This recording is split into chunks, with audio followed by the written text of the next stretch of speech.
For the third year and counting, Richard Skipper has been celebrating the artists you love. And what are some of the things that you've really run out of time, and we've got to talk about your latest. I want to go back a little bit, first of all, and celebrate a true legend. Richard Skipper is all about celebrating life, art, and his guest body of work. And did you pursue performing opportunities while you were in high school? Please join us while he showcases these diverse and talented individuals. Here's Richard Skipper. Happy Wednesday, everyone, and welcome to the latest edition of Richard Skipper Celebrates. Who or what are you celebrating tonight? First of all, I'd like to begin by celebrating Ann Kittredge, who is our sponsor for the week. Please check out her amazing CD, Reimagine, where she has reimagined many classic songs, many from the movies. And the movies we are going to be celebrating tonight, because we have the incredible Alan K. Rode.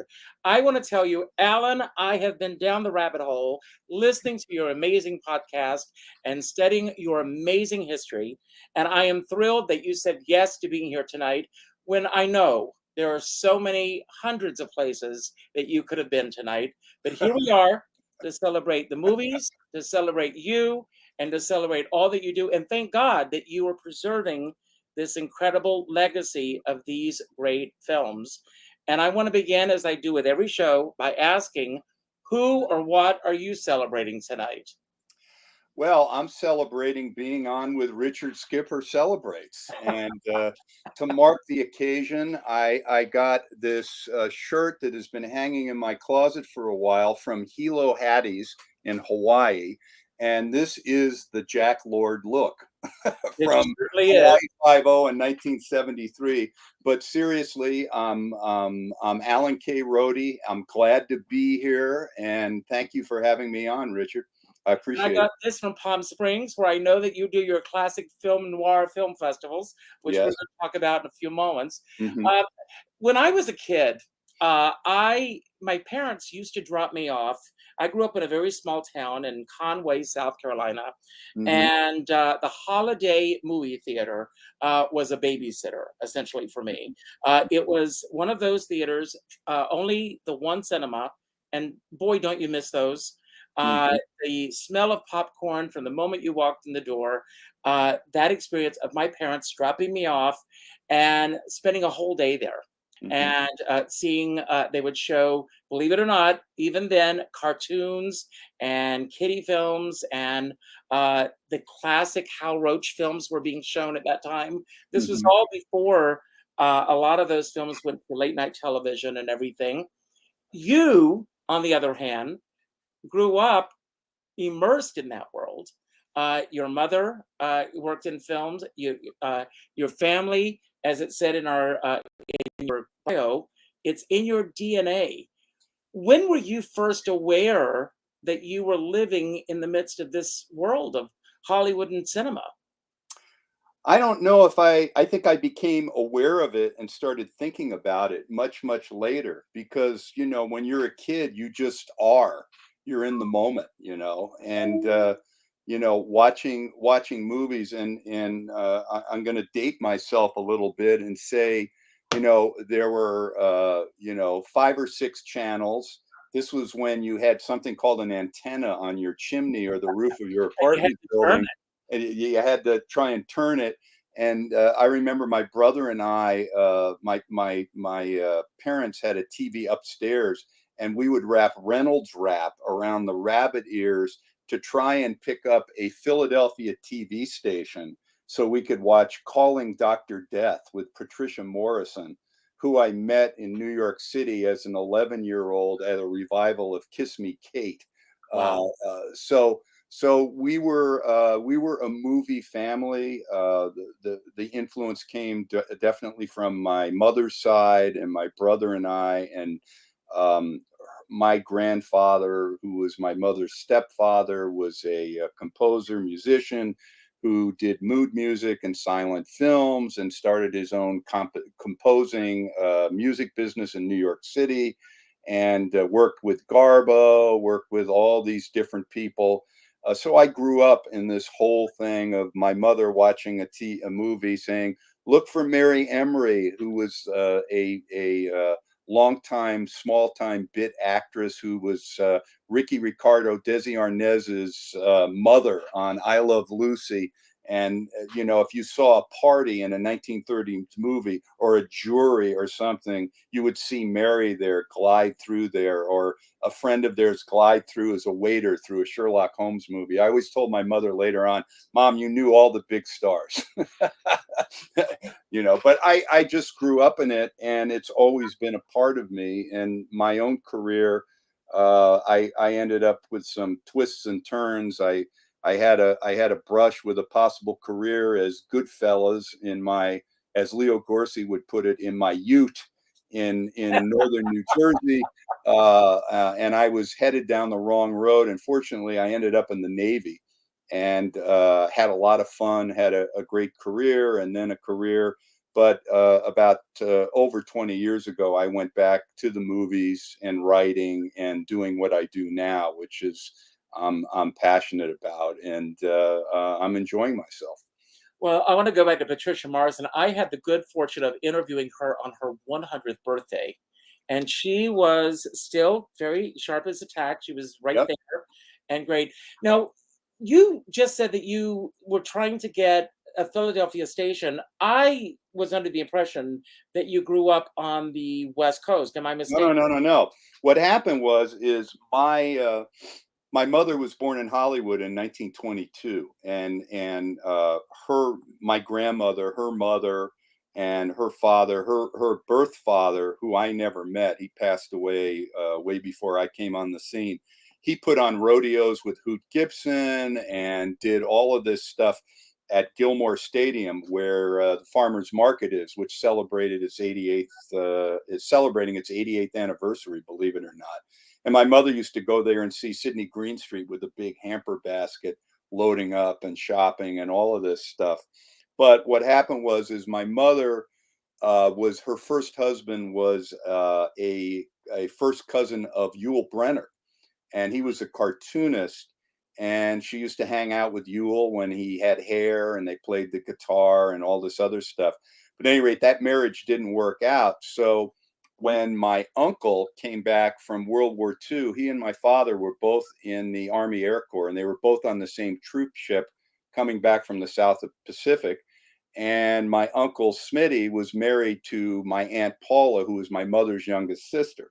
So they came back, and my mother was living in a place called Metropolitan Plaza, which was in the La Brea Miracle Mile area. I think it's all gone now.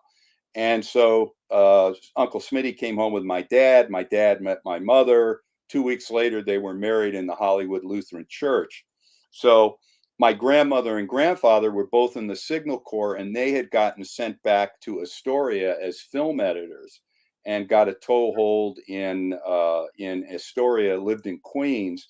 And my grandfather started his business there.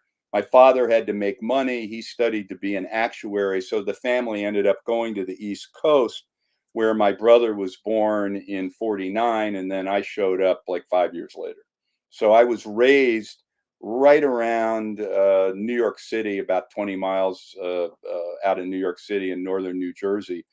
But we did vacations. I remember the first time I was in Musso and Frank's was 1964, when we went on a trip.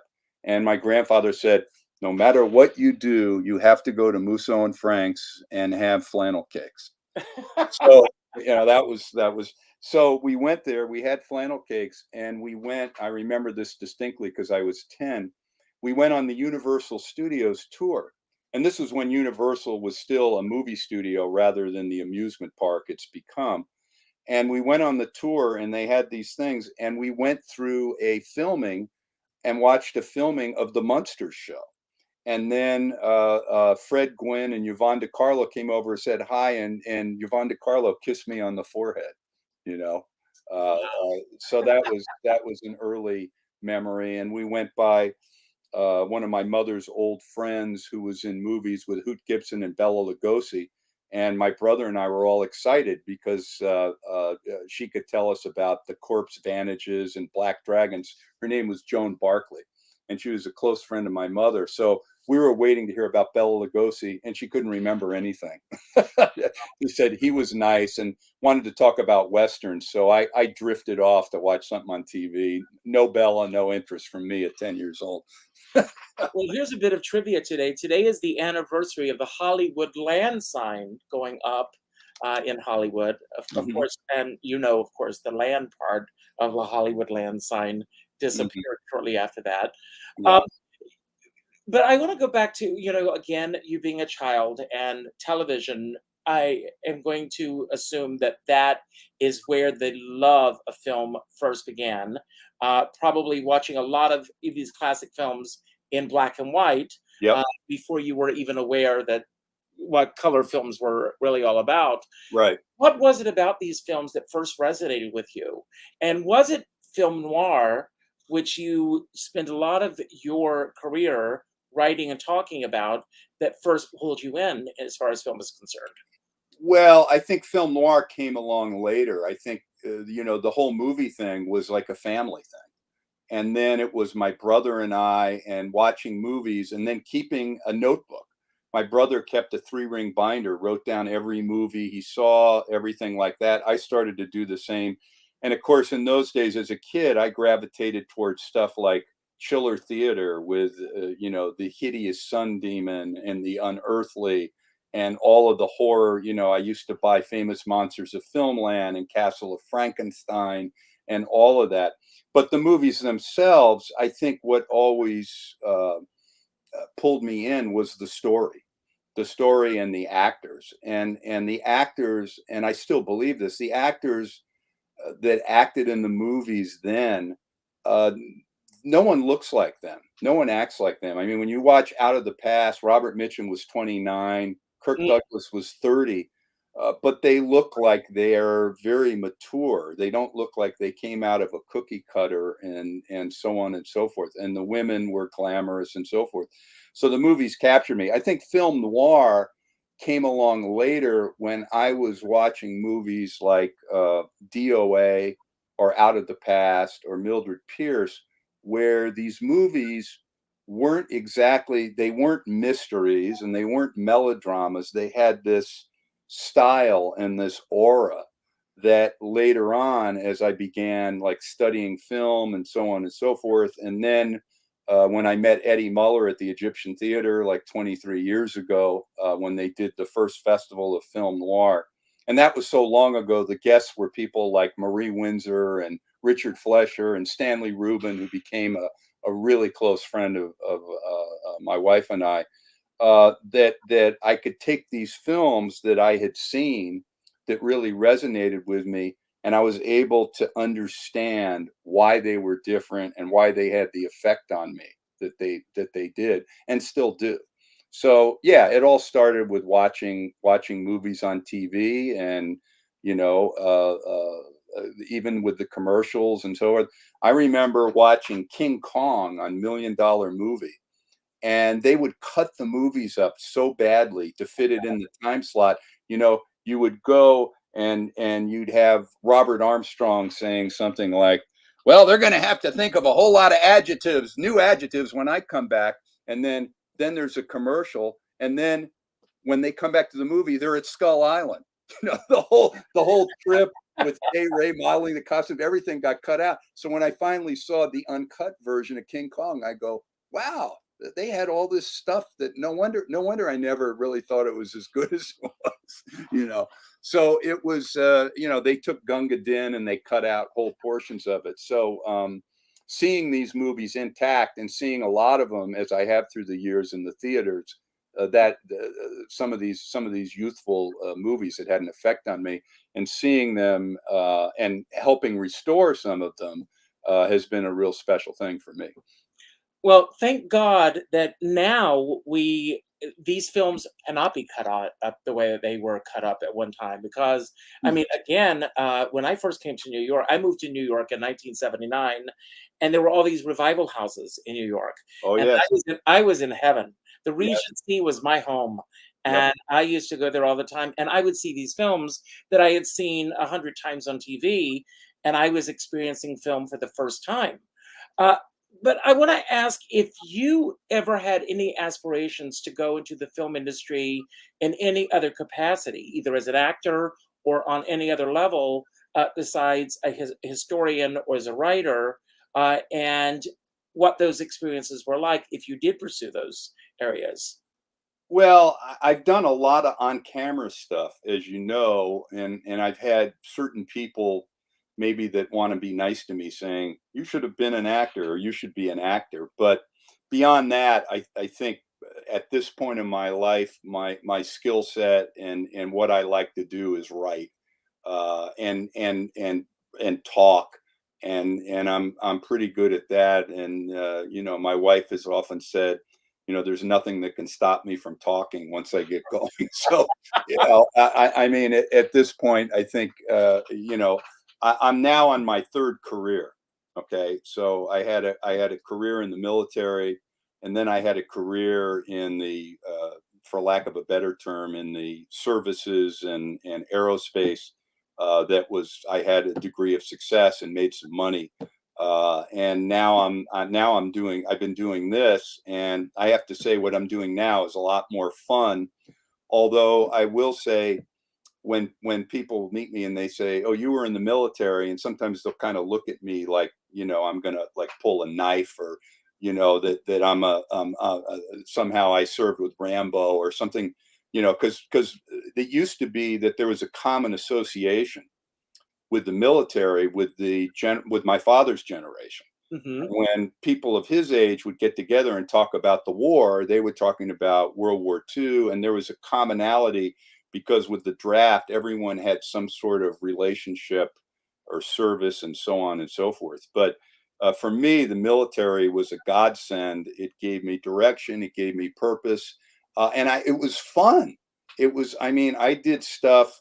I really got my inner Errol Flynn out. I mean, so here I am, someone that hadn't been to college, and I'm driving a one of a type $1 million ship around, and I'm doing diving and salvage stuff, and I'm doing submarine rescue. I'm on a submarine at the bottom of the Mediterranean, and I'm doing all of this. Some of it still classified stuff, and it was fun. I mean, I never was put in a position where I had to compromise my principles, and I had a good time. And then, right around about 16 years, it was like not fun anymore. So I had to figure out, well, what do I want to be when I grow up? And I figured from that point, I better figure out on how to make some money, you know. So I went into that, and then from that, you know, I went into doing what I do now. But So, I never planned anything. All of this just kind of happened.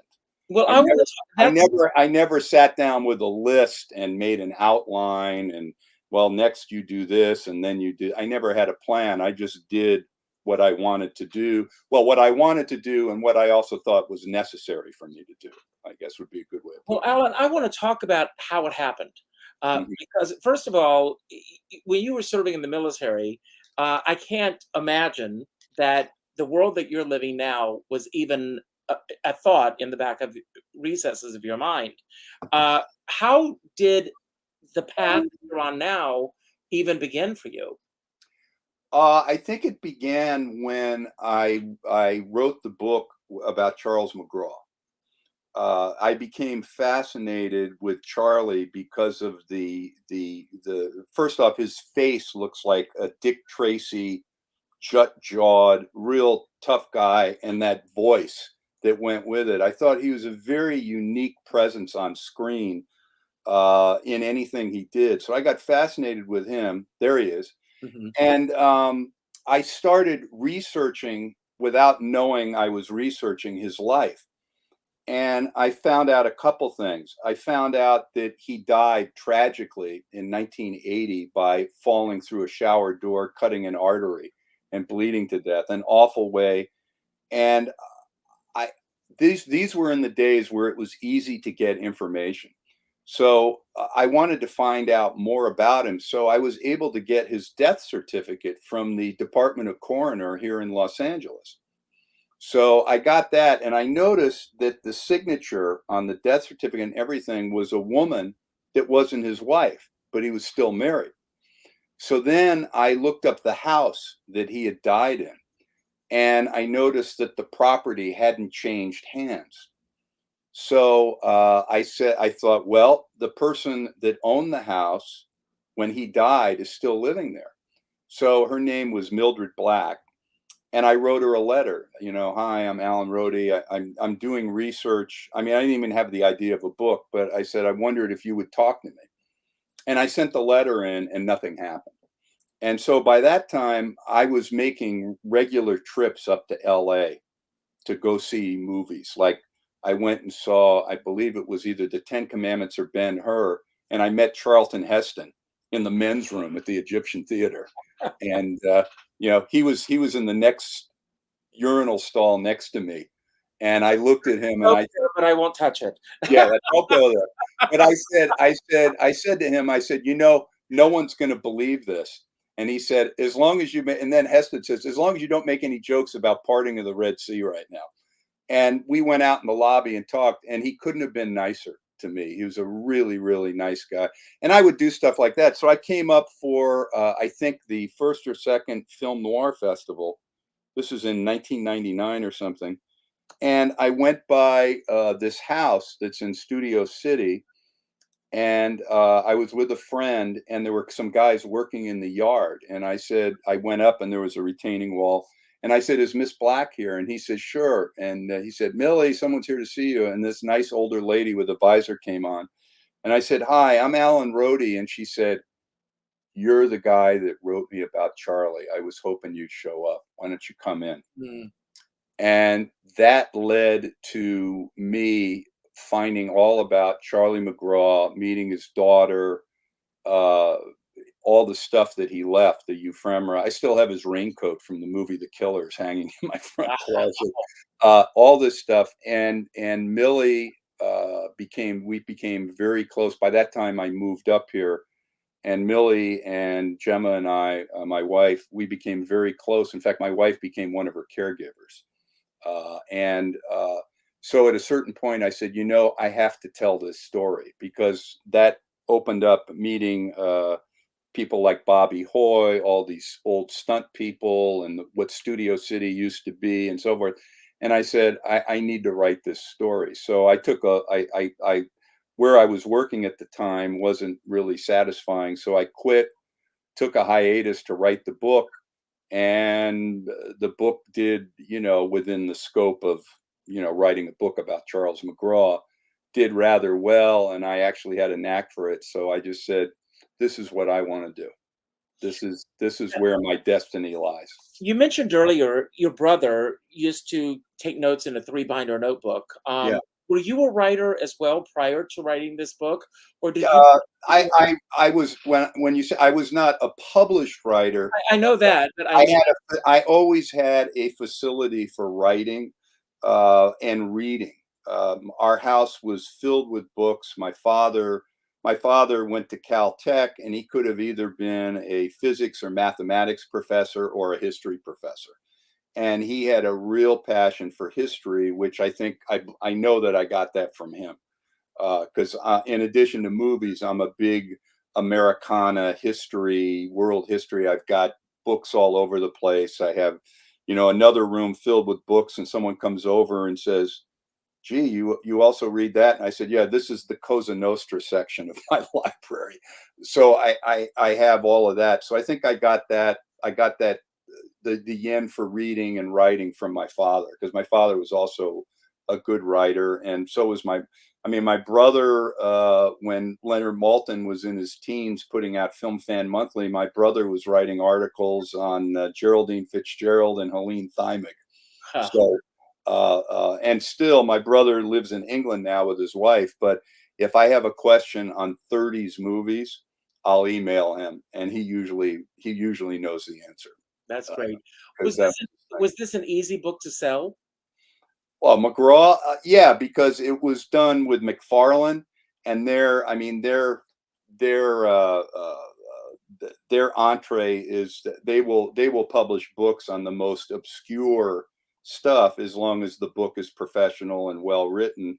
And I kind of just fumbled my way through it, and I had no problem with it. I didn't even have a copy editor. I copy edited it myself, and it was like 230 pages, I think, not a long book. And the only quarrel I remember is I got friendly with James Ellroy and went out to dinner with him, and he offered to write a blurb. And I remember going to the publisher saying, "Hey, James Ellroy was going to write a blurb for the book," and they said, "Well, we don't really do blurbs." And I said, "Well, that kind of tells you where the publisher was at that time." And I said, rather than going high order, I just said, "Well, since the mutual objective of both you and I is to sell books and to sell as many books as possible, if I have an endorsement from the greatest living noir fiction writer, that's kind of a good thing, isn't it?" Absolutely. Isn't that a good thing? So they said, "Yeah, I guess you're right." And then I said, "We need to use film noir in the title, of the book, and so on and so forth." But it was all, I really haven't had any serious difficulty with the publishers. Agents is a different story. I think finding a good agent is like finding a good husband or wife, more difficult perhaps.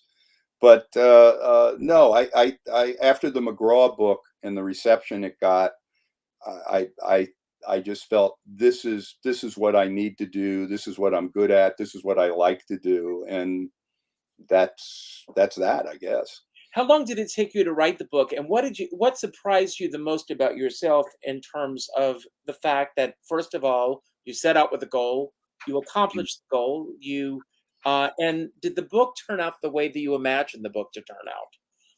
I think it turned out better than I imagined, and I'm not trying to strut sitting down here, By all means, go for it. but I'm not.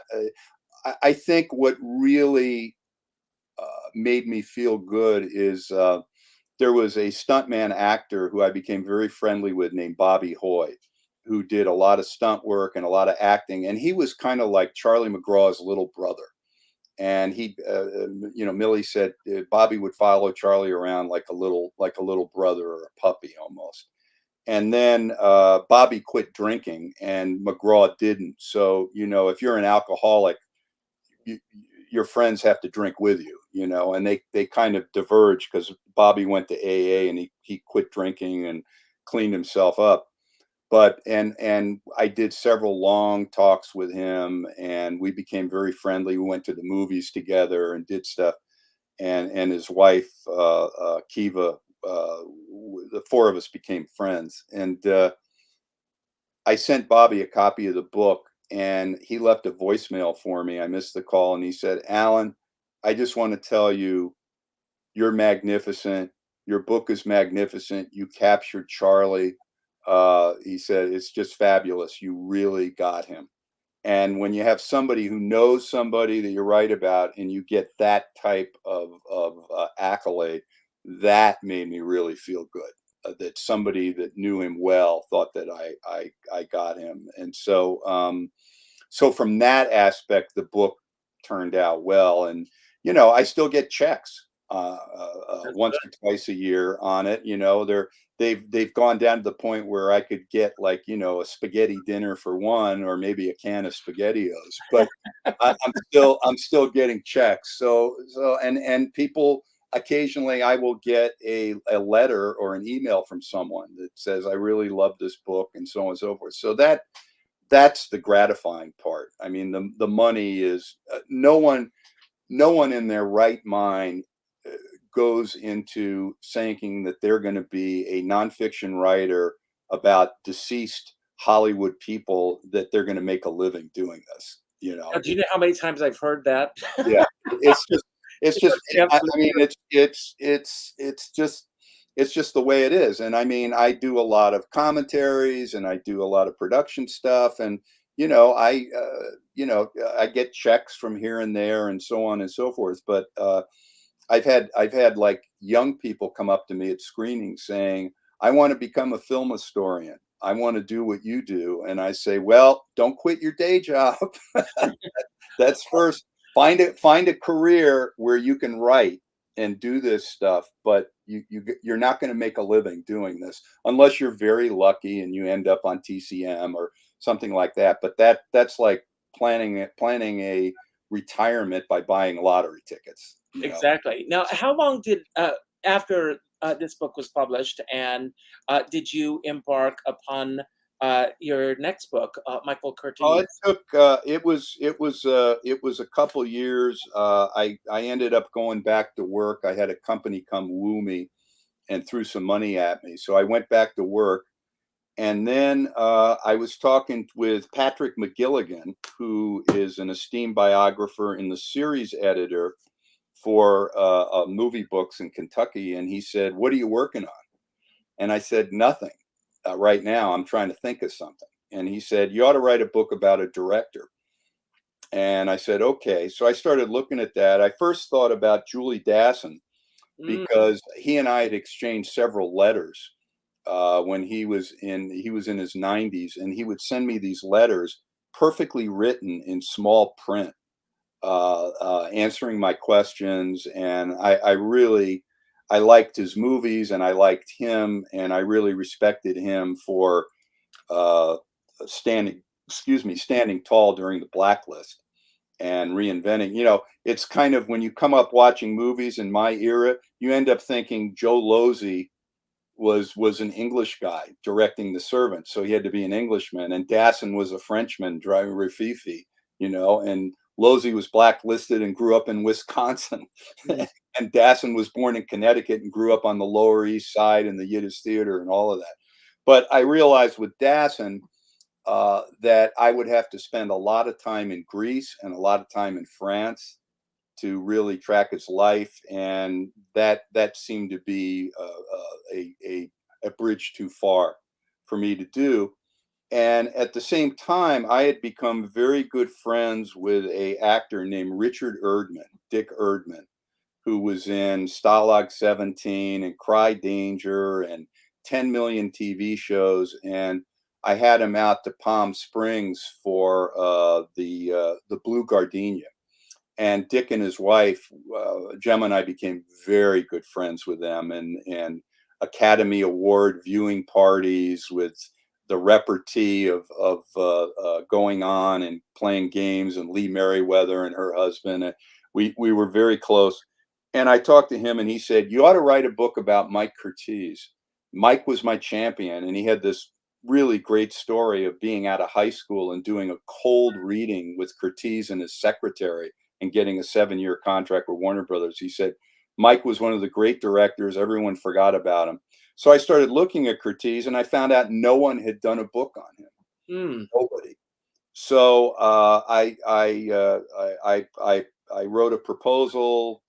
Kentucky Press picked it up. Originally, it was going to be 2 years and 150,000 words, and it turned out to be 6 years and many hundred thousands of words, 712 pages. When you start writing about someone who directed whole and in part 181 movies, I mean, think about that, 181 movies. And there were times in working on this book that I recalled John Huston's line to Jack Nicholson in Chinatown, where he tells Nicholson, "You may think you know what you're dealing with, but believe me, you don't." That's great. Because I realized to do this right, it was going to take a long time. I ended up going to Hungary, and I found grandchildren all over the place, and out of wedlock kids, and all of this whole stuff. And then finding out how the movies were really made, and the whole conventional wisdom of Curtiz being a what I called a vocational mechanic or a hack of the studio system, based on reading, Andrew Sarris's nonsense about the auteur theory and all this other stuff, and going through all the production files and the memos and finding out how movies were really made. It wasn't like Rembrandt painting a picture. It was very, very different. And then writing about it, and it turned out to be a mission, and as it turned out, the book has been very well received and done quite well. So I'm happy about that. You mentioned that it took you 6 years. Were there ever moments where you said, I'm giving up on this, or was the passion so intense that it just kept you going? Oh, I kept going. There was no doubt. There was no doubt that I was going to finish it. The question was going to be when. And also, I was working full time. When I used to, when we used to do Noir City at the Egyptian, I was working full time. So I would bring in a sport jacket, tie, and everything to my job, work a full day from early in the morning, then get cleaned up at work, change into clothes, drive from Van Nuys to Hollywood, host 2 screenings, come back, get back, go to bed at 1 o'clock in the morning, and then get up at 7 and do it all over again for like 10 days. Wow. So yeah, I had a lot of energy. So the Curtiz thing, it really wasn't a question of if, it was a question of how long it would take. And, I would be in Chicago working on a chapter. I just kept working. And I had in my head, I knew exactly where I was going to go with it. And I tried to develop each chapter as a mini book that had a continuous narrative thread through it and a bridge to the next chapter. And I had a accordion file of just a endless amount of ephemera, notes, and everything. And I had it organized by year and went through it. And I think it turned out well.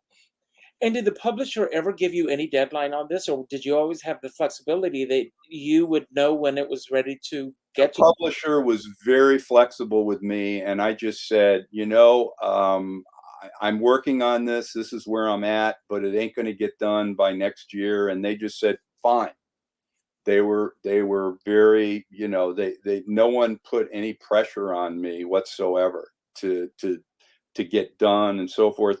And I have to say how Kentucky Press, what's happened now as time has gone on, the university presses like Kentucky Press, they're the ones that are publishing important books now, because the mainstream publishers in New York, run by people in their 40s and in their 30s, most of the people, if you stop 20 people on the street, how many would know who James Cagney is? Exactly. It just, the mainstream New York publishers, unless you have a track record of selling 50,000 copies, they're not going to want to talk to you. So I really appreciate the people at Kentucky Press. I was able to get Nancy Olson's forthcoming memoir, and she's a dynamo, and I got to know her quite well. And she had a manuscript, and I tried to get it published, and 2 places shot it down. And Ashley at Kentucky, the director, she said, "Why haven't we published this?" And I said, "You tell me." And so they're publishing her book, and they just published George Stevens Jr. book, My Place in the Sun, and they're publishing good stuff. And these small publishers, Kentucky and some of the other presses, they're doing God's work when it comes to publishing some of these books, because the big publishers, they're not going to make money or a lot of money with this stuff. So the university presses have stepped up to the plate on these books. Well, thank God for this. I remember in the 70s, it was around the time that That's Entertainment came out. There was Right. a big boom in terms of nostalgia. Absolutely. All these books were published. The films of Kirk Douglas, the films of all of those books, Crown Publishers.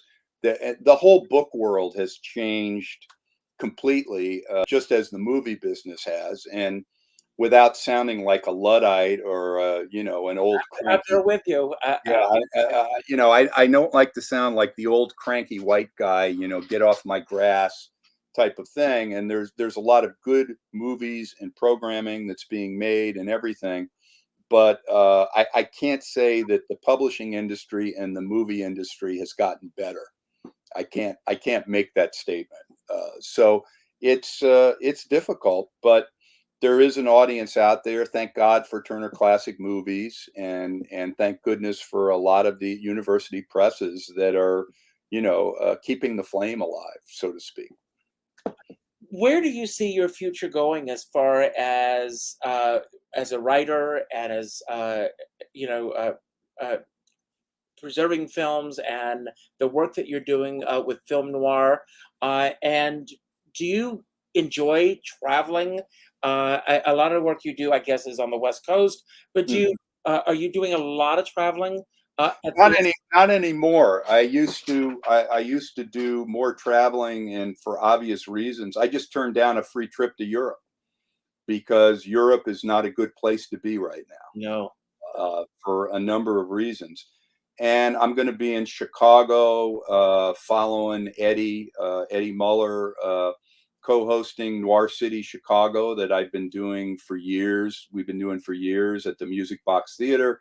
And I get to see all my old friends in Chicago and hopefully make some new ones. And Palm Springs, and we just did Noir City previously at the Hollywood Legion Theater. And I'm the chairperson of the theater committee at the Hollywood Post 43. In fact, I have a theater committee meeting there tonight after I do this show. So most of the stuff is pretty close to home now. I don't do as much traveling as I used to, as because of COVID and other things. But I'm amenable to travel within reason. And I certainly like doing it. And I did an enormous amount of travel after I finished with the Navy and with Lockheed Martin. I was going to places all over the Middle East and Australia and all this stuff. And this was pre 9/11. So it was, when they said enjoy your flight, there was some validity to that statement. There sure was. Yeah, but I recently went to Cinevent in Columbus, Ohio in October and recently, and presented a documentary that I did with Stephen Smith on the Repeat Performance Blu-ray about Eagle Lion Films, and signed books and all of that stuff. And I'm going to be at the Calabasas Library up the street from me doing a presentation, and I'll be at the Rancho Mirage Library in November, and Noir City in Chicago. And so I'm still, I'm still moving around, but it's more national than international, I guess I'd say. Well, please send those dates to me, and I can keep them on the YouTube channel so that I can let people who see this know more about it. Absolutely. But is there another book in your near future? Two books. I have a book coming out in spring of next year that's at the copy editor, and it's about the movie Blood on the Moon and the birth of the noir western. Wow. And it's all about that movie, Robert Mitchum, Robert Wise, RKO, how Howard Hughes ruined the studio, all of that stuff, and how the noir style really migrated into westerns after World War II, and how that happened and why it happened, and due to the changes in Hollywood, changes in the culture, the post-World War II culture, the censorship, all of that stuff. So that's coming out. That's a short book that's coming out. And I am working on a biography of Elizabeth Scott. Wow. Who I met, talked to. I actually held her hand once. But I've been doing research on that for about a year, and that's gotten pushed back because of COVID. Because COVID, unfortunately, all the archives were closed, and I couldn't get into USC for a time, and the Academy Library was closed, and other places were closed. So now that they're opening up, I'm able to do more research, and I've also talked to some people, have some more interviews, and I'm very interested in Miss Scott because I want to write a book about a woman who lived during those times in Hollywood when it was difficult, to say the least, for women, and how she became a movie star, really through her relationship with Hal Wallace, who it's really a kind of a Pygmalion type story. And the fact that she was a very interesting woman who was really intelligent and has been completely and largely mischaracterized by anecdote, gossip, and a lot of other things. So I always like to try and set the record straight. I think one of the things as a biographer is you got to tell the truth, and as you see it, and you can offer opinions on stuff that you don't know, that's speculated on, but you gotta find whatever's there and use that as your guide to tell somebody's story. And also, I think even though I'm a nonfiction writer, I like to write about people and put it in the context of telling a story. Like McGraw was certainly a story, Curtiz was certainly a story, and I think Elizabeth Scott is also going to be a story. So, well, thank God for the work you're doing. We're going to give away a copy of your book tonight, and I always I have a series of wind down questions. These are just okay. of it. A little. Some of them may seem a little quirky and off the wall, but I chose the word altruism, Mhm. and and as you can see, the definition is the belief in or practice of disinterested and selfless concern for the well-being of others. Mhm. And I want to ask you, in both the publishing world and in the world of Hollywood, Mhm. who you consider the most altruistic people that you've encountered in both worlds? Oh, um, one person that comes to mind is the late Stanley Rubin, who was a producer. He produced The Narrow Margin, which was with probably one of the greatest B movies ever made, directed by Richard Fleischer. And I became very close with Stanley and his wife, Kathleen Hughes, who is still with us in her 90s. But Stanley put the lie that all producers are either connivers or cigar chomping fat cats or check writers. And he was an old school gentleman who always did things the right way. I mean, this is a guy who was in his 90s, and if a woman came in the room, he would stand up, he would open doors, he was polite. He got smudged a little bit by the blacklist. He was a very robust liberal, but he was a fair minded guy, and he had a set of standards and a set of ethics that really went against the grain of the typical Hollywood producer or Hollywood operator. And I really was very fond of him and admired him very much. I remember there was a picture in his house or in his office, and he's sitting with a bunch of producers and directors, and all of them famous, including one was Eddie Mannix. And Stanley was on the first negotiating team that negotiated the first contract for the Writers Guild with the movie studios in, I believe, 1940 or 1939. And he was a young writer with Universal, and he said, they put me on there because I was bitching at a meeting that I hadn't gotten a raise in 3 or 4 years. And he said, so here I was sitting across the table as a young kid from Eddie Mannix, who resembled either a nightclub bouncer or a bulldog, and had a fearsome reputation. But as he turned out, he was an absolute gentleman. But I really admired Stanley for how he conducted himself, how he lived his life, and his sense of rectitude and ethics. The other person that I come to think of is still with us, Marcia Hunt, Yes. who is now 104. Wow, God bless And I became really close to Marcia, love her dearly.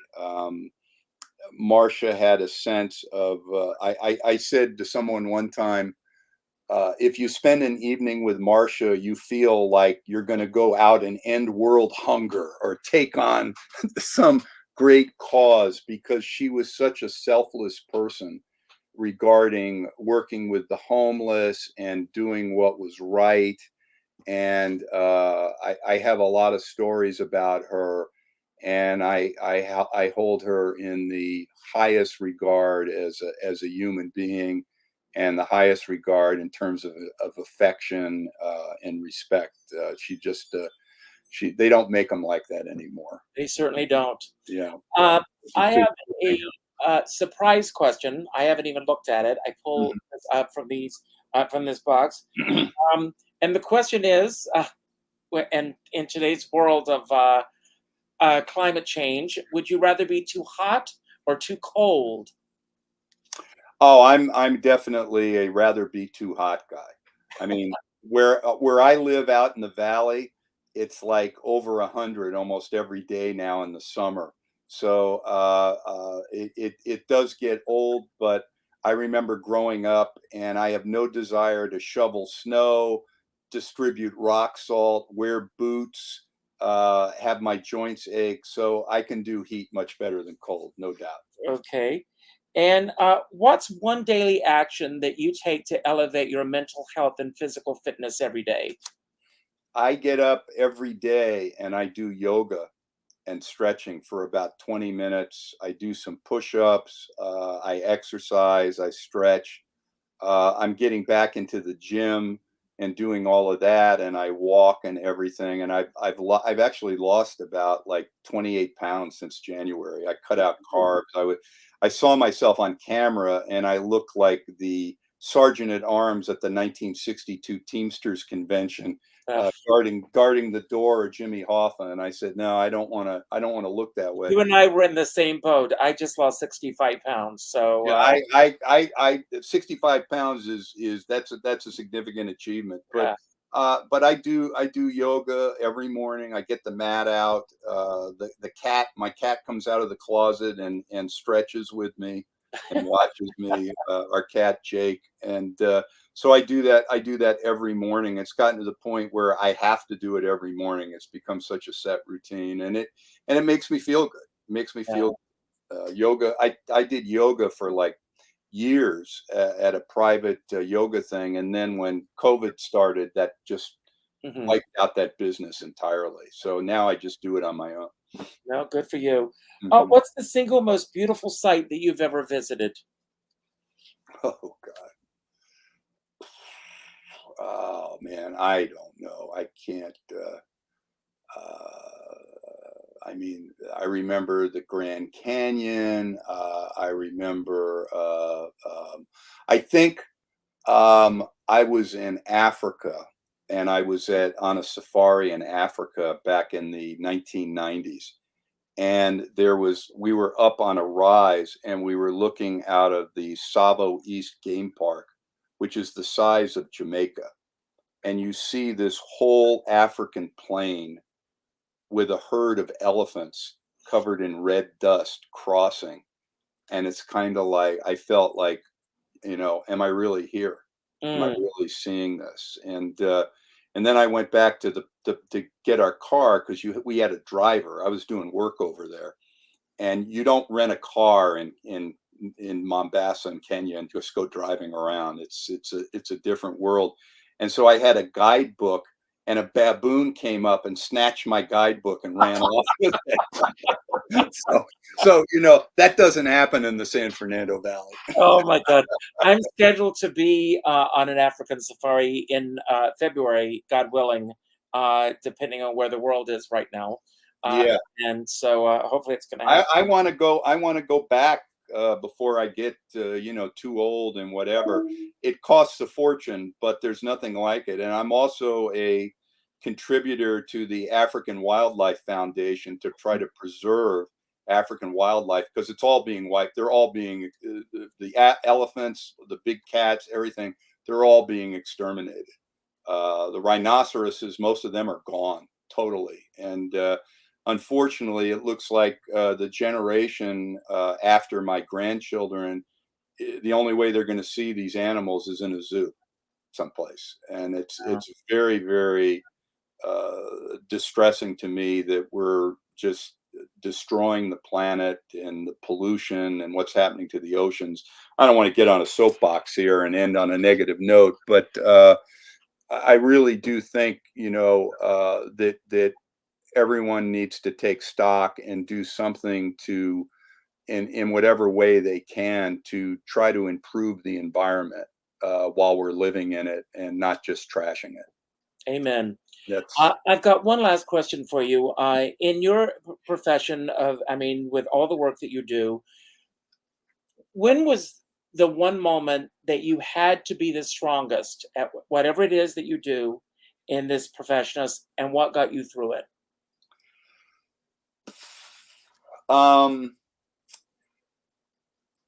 Quite a few years ago, I had a screening where I had a very lovely actress, and the person bringing, I didn't have an opportunity to talk with her and before.